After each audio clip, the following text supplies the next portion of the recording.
Iran পারস্য উপসাগরের একটি সম্ভ্রান্ত মুসলিম দেশ। এবার এই দেশটিরই ভাগ্য বদলে গেছে। বিশাল সুখবর দিয়েছে ইরান সরকার। স্বর্ণের বিশাল মজুদ আবিষ্কারের ঘোষণা দিয়েছে দেশটির কর্তৃপক্ষ। দেশের অন্যতম বৃহৎ স্বর্ণখনি সাদানে এই স্বর্ণের মজুদ পাওয়া গেছে বলে জানিয়েছেন তারা। 1 ডিসেম্বর স্থানীয় গণমাধ্যম এই তথ্য নিশ্চিত করেছে।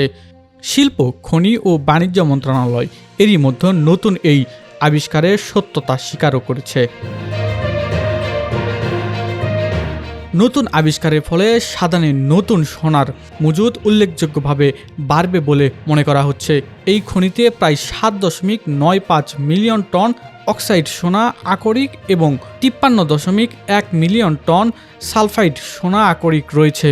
তুলনামূলক সহজে উত্তোলনযোগ্য অক্সাইড আকরিক দেশটির খনি শিল্পে বড় সুবিধা হিসাবে দেখা হচ্ছে।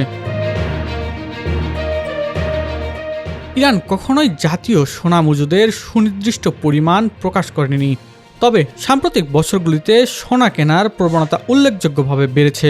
গেল সেপ্টেম্বরে কেন্দ্রীয় ব্যাংকের গভর্নর মোহাম্মদ রেজা ফারজিন জানিয়েছেন 23-24 সালে ব্যাংকটি বিশ্বের শীর্ষ 5টি সোনা ক্রয়কারী কেন্দ্রীয় ব্যাংকের একটি ছিল। নিষেধাজ্ঞার চাপ মোকাবেলায় সোনা মজুদ বৃদ্ধি দেশটির অর্থনীতিকে শক্তিশালী করবে বলে মনে করা হচ্ছে। ইরানের বর্তমান 15টি সোনার খনি রয়েছে। এর মধ্যে উত্তর পশ্চিমাঞ্চলের জারসোরান খনি সবচেয়ে বড়। দীর্ঘদিনের আন্তর্জাতিক নিষেধাজ্ঞা ও অর্থনৈতিক চাপে ইরানের অর্থনীতি দুর্বল হয়ে পড়েছে।